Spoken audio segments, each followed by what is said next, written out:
Greetings, YouTube. Let's talk about the big blue Boy Scout. I found myself thinking about Superman yesterday because of a conversation I've been having with my friend Amy. And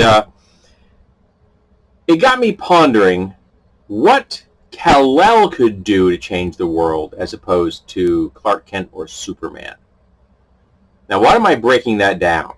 Well, Kal-El is the inheritor of a Kryptonian past.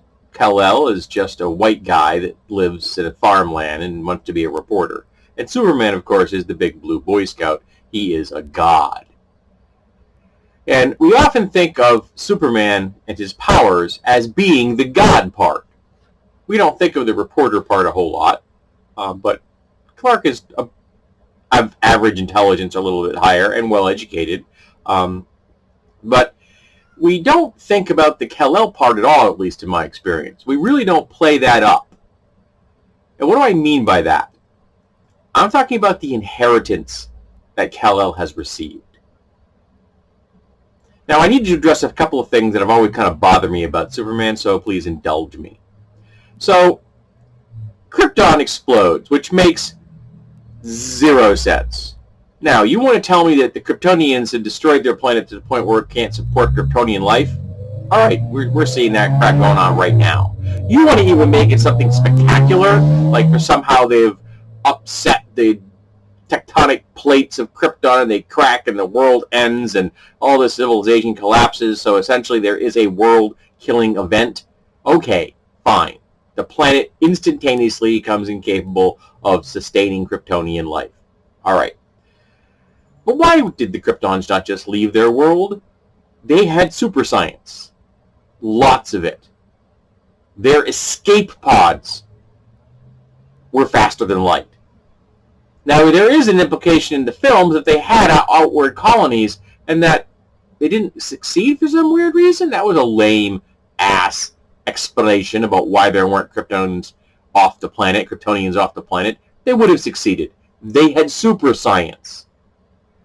So we'll give that one a pass because it has no bearing on any of the behests of any of the timelines of Superman. Yeah, occasionally it's other Kryptonians show up, but they're never as important as Superman himself, as Kal-El is. All right. So the planet explodes. There's no way to explain that at all, but we'll say it does. Kal-El's already gone. His ship is taken off on board with the seed for the Fortress of Solitude, and the AI, which has got his father's personality imprinted on it, but not his mother. Excuse me. Which is sexist as hell and should be bothering everybody, or why it just wasn't a neutral AI that didn't have any personality attached to it at all, because that was also a little bit on the creepy side. Well, so he's zipping through space, and it takes, I think, anywhere between 1 to 3 years to get from Krypton to Earth. Now, they've actually found a planet in the real world that could meet the criteria of Krypton, and it's 27 light years away. So we are going to work with that 27 light year distance because I need something to work with. I need a number to crunch. So we're going to say that the planet explodes, and I'm going to be incredibly, unbelievably, profoundly generous and say when it does, the debris expands at about 1,000th the speed of light. So 1,000th of the speed of light, which works out to about 669,000 miles per hour. Alrighty, so that's fast. Okay, that's well beyond escape velocity. So the planet explodes. It now becomes a shell. So now you have a shell of debris spreading out through the entire galaxy. As that shell expands, it becomes more and more diffused. There's bigger and bigger gaps between all the little bits. So I can't buy more than one of those bits heads in the direction of Earth. So I'm going to say there's one chunk of Krypton headed towards Earth. And I think that's being as generous as I can get. It's moving at 669,000 miles an hour at the moment of its departure from the planet because somehow the planet exploded. And it's chasing in the same direction as the escape pod that's got Kal-El on board. Now remember, 27 light years, it took Kal-El 1 to 3 years. There are different numbers. We'll say 3 to be the most generous in that direction as well. So it's doing 9 light years of travel per year. That's pretty damn fast. Okay? That's not quite Star Trek levels, but it's very fast. And faster than a lot of the real world spaceships occasionally you see in science fiction. And that lump of krypton, the glowing crystals that are someday going to make Superman's life so miserable, is moving at a fraction of that. And remember, that lump of rock has to thread a needle like nobody's business. It has to pass every gravitational object between Krypton and Earth and not get pulled in. But we'll say those objects are what help aim it towards Earth. Again, I'm being very generous. So the gravitational forces are, and it finally aims right at Earth. In the process of going from that location 27 light years away, it's encountering something. Because when we think of space as being empty, it isn't. It's full of interstellar gas. Now, that gas is very, very scattered. You literally could travel, 100 yards before encountering a single molecule. Maybe you encounter 1,000 miles before you encounter a molecule. But you're going to encounter molecules. And we're going to say that the gravitational objects don't slow the thing down. Those molecules are going to. 27 light years, it's going to encounter a lot of molecules. Over time, that lump is going to get slower and slower and slower. It has to, because if it gets here moving at 669,000 miles an hour, when it hits, it's going to vaporize North America. So it's slowing down. So there isn't any way for that piece of Krypton to show up on Earth and be a threat to Kal-El ever. It will take tens, hundreds of millions of years for that lump to get from Krypton to here. Unless someone intentionally strapped an FTL drive and dropped that here intentionally, Kal-El's never going to encounter any bits of his home world. So that's always bugged me. But he ever shows up, he crash lands, because again, for some weird reason, an FTL drive escape shuttle can't land. It crashes. But it crashes, he's rescued, they hide the ship, he grows up, he gets the crystal, and he builds the Fortress of Solitude. Now, I wouldn't put the Fortress of Solitude in the Antarctic, first of all, because it's melting and it's going to disappear someday. But because it's really obvious. It's really easy to find things in the Arctic. At the time when they originally wrote this, and even in the first film, it was considered a place where, huge expanse. No one ever explored it all. No one ever going to. But, of course, it's now a much smaller expanse, and it's getting much, much smaller. Remember, there's nothing under the Arctic. Nothing. There's just water. So you don't want to be building on a Fortress of Solitude on a chunk of ice. You want to put that someplace where it can't be seen. For example, say, just off the continental shelf underwater. Now, Kal-El can get there because he's Superman. And if the crystal's smart enough to build him a shelter that will be dry and have an atmosphere. So that's where I'd put it. But this is where I start to get annoyed at Kal-El. He has the heritage of Krypton. Why have I never seen any storyline have Superman use that heritage? He's got access to super science. You can't tell me that Krypton, the Kryptonians, didn't have better battery technology than we do. That alone would have revolutionized the world and make Clark Kent a billionaire.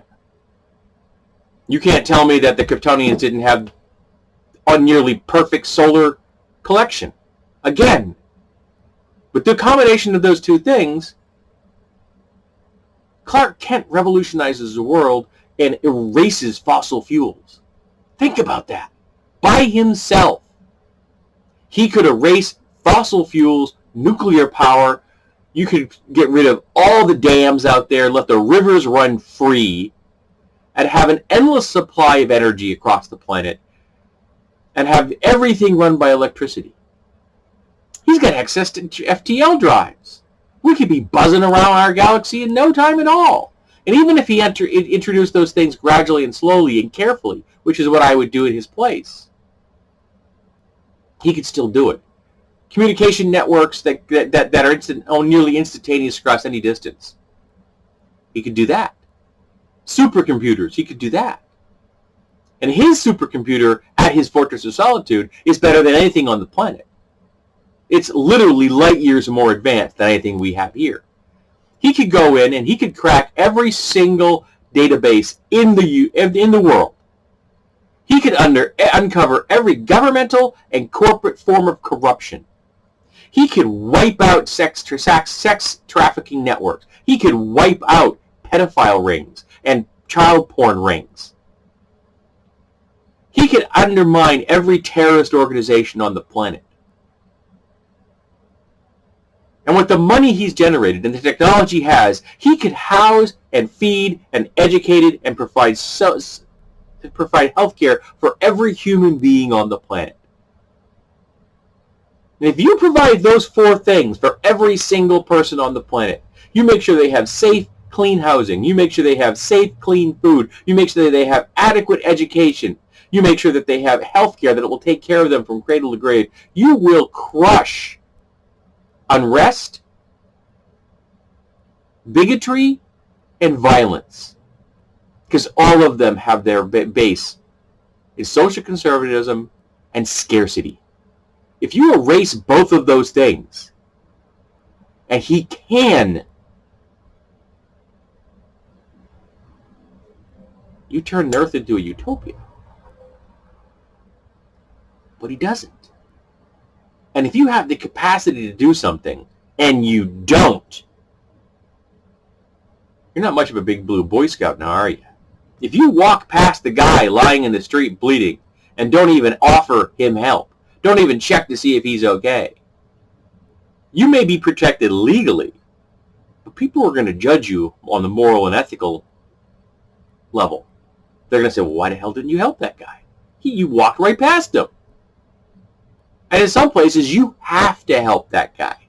There are places where you are obligated legally to check on somebody you find.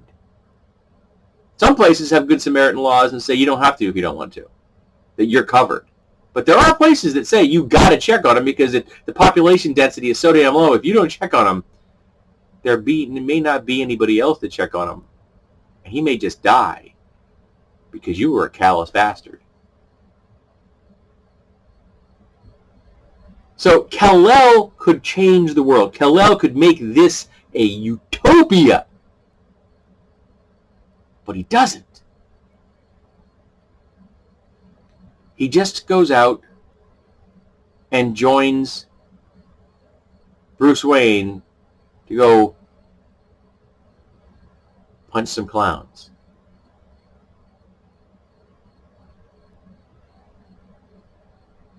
Explain that to me. How can any of these super genius billionaires in comics let the world sit the way it is? Stark, Reed Richards, any of them. How? How do you just let people freaking suffer?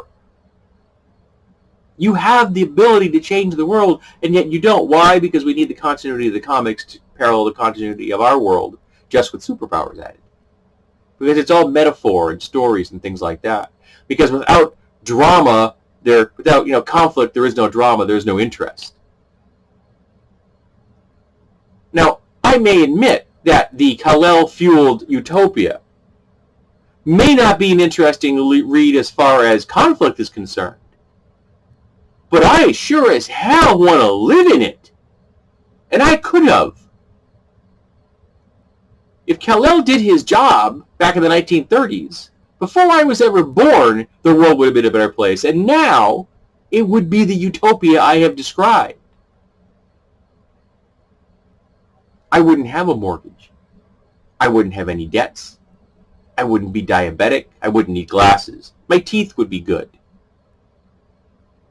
I'd have the medication built into my system that will make sure my brain has all the goddamn serotonin it needs. He could change the world. He could make everything better. As opposed to being some poster child for truth, justice, and the American way.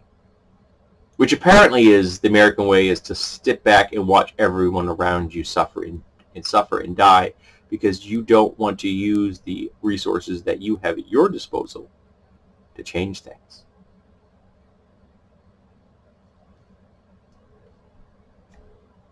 I have a harder time reading comics nowadays than I used to. Sometimes I can turn my brains off and enjoy them, but sometimes I end up exactly where I am here now. I look at the technology and the capabilities of the heroes and stories and things, and I think, okay, how would I extrapolate that into the real world? And in almost every case, the end result is, if I had control of those things, I become very, very wealthy, and I help the world in fundamental ways. And yet, the characters who have those powers and those access to those resources don't do that. Then again, in the real world, we have billionaires that could change the world, and they don't.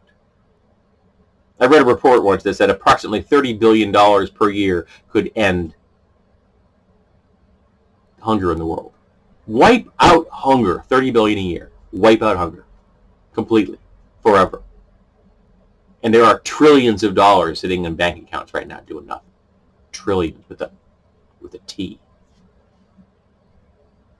So maybe I shouldn't be surprised that superheroes don't use their resources to make the world a utopia, when the real world people who have the resources don't make the world a better place, because they're just callous bastards.